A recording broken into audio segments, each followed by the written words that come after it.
Nusantara sedang mendidih. Di lini masa media sosial, di gang-gang sempit warung kopi, hingga ke meja hijau ruang sidang Senayan, satu nama diteriakan dengan penuh amarah. Sebatik. Kita semua melihat potongan video amatir yang menunjukkan patok perbatasan digeser secara sepihak. Kita melihat manuver provokatif kapal cepat Malaysia yang melanggar batas kedaulatan di depan mata prajurit kita. Rakyat berteriak, "Ganyang! Jangan kasih ampun dan siapkan armada!" Rasanya, bara api konfrontasi tinggal menunggu satu percikan kecil saja untuk meledak menjadi perang terbuka. Namun, di tengah hiruk-pikuk kemarahan publik yang meluap-luap, mari kita berhenti sejenak dan melihat fakta yang jauh lebih dingin di balik layar. Benarkah kita sedang berada di posisi yang lemah? Faktanya, sementara netizen kita membakar semangat patriotisme, di Kuala Lumpur, para petinggi mereka justru sedang gemetar menatap layar bursa saham yang memerah. Apa yang kita lihat sebagai aksi berani Malaysia sebenarnya hanyalah sebuah tarian keputusasaan untuk menutupi keroposnya ekonomi domestik mereka sendiri. Hari ini, saya tidak akan sekadar membakar emosi kalian, tetapi kita akan membedah secara radikal bagaimana Nusantara sebenarnya sedang memainkan skakmat mematikan terhadap ambisi serakah negeri jiran melalui data, sejarah, dan logika militer yang tak terbantahkan. Jangan berkedip, karena apa yang akan saya ungkapkan adalah sesuatu yang jarang dibahas media arus utama. Mari kita tarik mundur waktu ke abad 19. Masalah ini adalah hantu kelam yang sengaja dibangkitkan kembali. Pada tahun 1891, penjajah Inggris dan Belanda menandatangani Konvensi London, membelah Pulau Sebatik tepat di garis 4 derajat 10 menit lintang utara. Mereka menggambar peta di atas meja marmer di Eropa tanpa pernah benar-benar menginjakkan kaki di lumpur Kalimantan.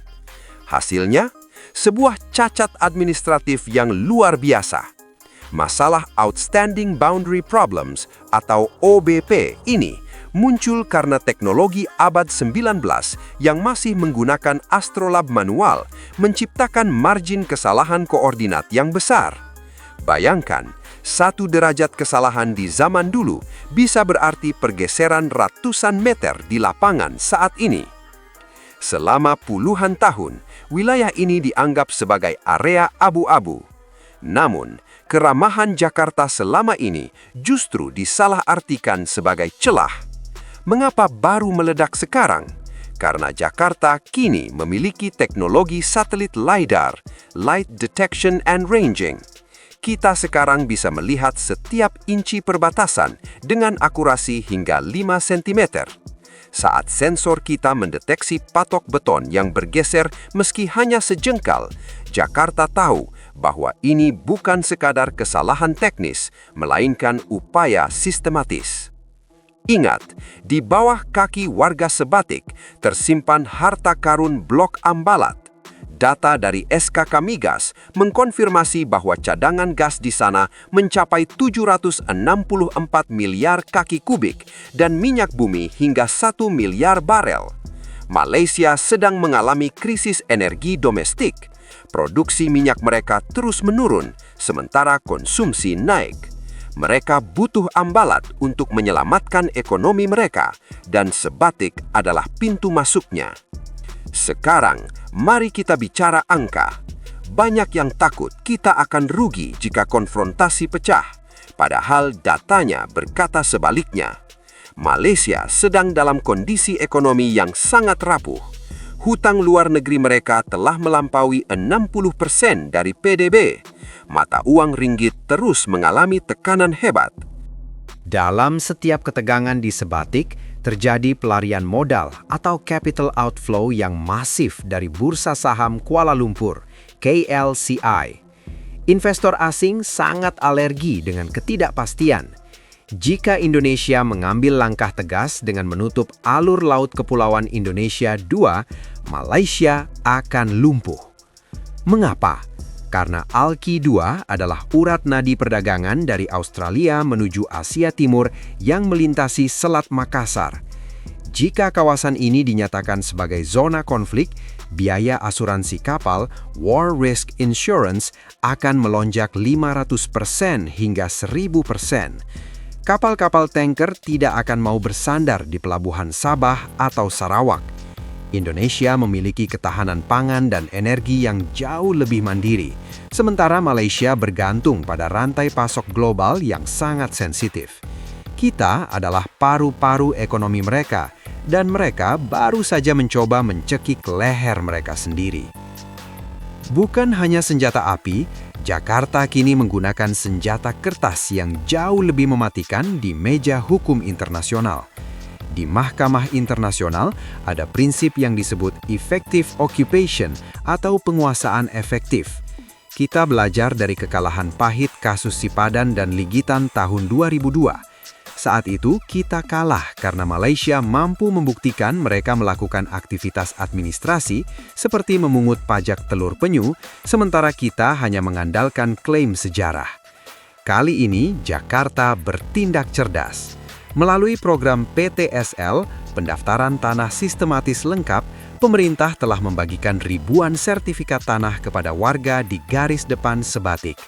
Kita membangun sekolah, puskesmas, dan pos lintas batas negara (PLBN) yang megah senilai ratusan miliar rupiah. Secara hukum internasional, ketika sebuah negara memberikan pelayanan publik, memungut pajak dan mengeluarkan dokumen resmi di suatu wilayah secara konsisten, maka wilayah tersebut secara sah menjadi kedaulatannya. Dengan mensertifikasi tanah warga di ruang tamu yang terbelah batas negara, Indonesia sedang membangun tembok hukum yang tidak bisa ditembus oleh pengacara internasional manapun yang disewa Malaysia. Namun, diplomasi tanpa kekuatan militer adalah seperti musik tanpa instrumen. Di bawah kepemimpinan baru yang berlatar belakang militer, Jakarta tidak lagi sekedar prihatin. Pengerahan pasukan elit ke Sebatik bukan sekedar gertakan. TNI AL telah menyiagakan kapal cepat rudal KCR-60 dan fregat kelas Marta Dinata yang memiliki kemampuan stealth. Di bawah permukaan, kapal selam kelas Nagapasa melakukan patroli senyap yang memberikan efek getar luar biasa bagi kapal-kapal patroli di Raja Malaysia. Di udara, pengadaan jet tempur Rafale dan penguatan pangkalan udara di Tarakan menunjukkan bahwa kita siap melakukan air superiority dalam hitungan menit. Ingat, jarak IKN, Ibu Kota Nusantara, sangat dekat. Ini mengubah peta logistik militer kita. Dulu, pusat komando ada di Jawa yang berjarak ribuan kilometer. Sekarang, pusat saraf pertahanan kita berada tepat di jantung Kalimantan. Ini memperpendek waktu reaksi militer kita, SDR, Sensor to Shooter, secara drastis. Malaysia tahu ini, dan itulah yang membuat mereka panik. Sengketa Sebatik ini bukan kejadian terisolasi. Ini adalah bagian dari rencana besar Nusantara untuk menegaskan kembali posisinya sebagai pemimpin alami di Asia Tenggara. Ketegasan kita di Sebatik adalah pesan kepada dunia. Zaman di mana wilayah kita bisa dicuri dengan peta tua telah berakhir. Prediksi saya, dalam beberapa bulan ke depan, Malaysia akan mencoba melakukan lobi rahasia untuk meredakan ketegangan. Mereka akan menggunakan alasan salah paham teknis untuk menyelamatkan muka di depan rakyatnya yang mulai curiga. Namun, Jakarta tidak boleh mundur. Kita harus memaksa adanya perjanjian perbatasan baru yang menguntungkan kedaulatan kita 100%. Karena pada akhirnya, sejarah tidak ditulis oleh mereka yang hanya bisa protes, tapi oleh mereka yang berani berdiri tegak di garis batas. Di Pulau Sebatik, sebuah bangsa besar telah membuktikan bahwa persahabatan memang ada batasnya, tetapi kedaulatan tidak akan pernah memiliki tandingannya. Jangan pernah bangunkan singa yang sedang menjaga anaknya, atau kalian akan merasakan tarin yang tak kenal ampun. Nusantara berdaulat, Indonesia jaya. Gimana menurut kalian? Apakah langkah tegas Jakarta sudah tepat, atau kita perlu cara lain untuk menghadapi tetangga culas ini?